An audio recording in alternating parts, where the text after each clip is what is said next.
అండి ఆల్రెడీ మీకు చెప్పాను కదండి, సోకులకి వెళ్ళే క్యాపులు తీయించుకోవడానికి వెళ్ళాను. $1000 అడిగారని.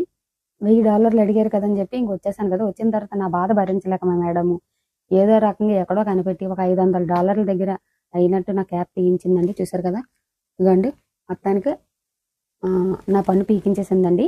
పీకించేసినప్పటికి $500 అయ్యాయి.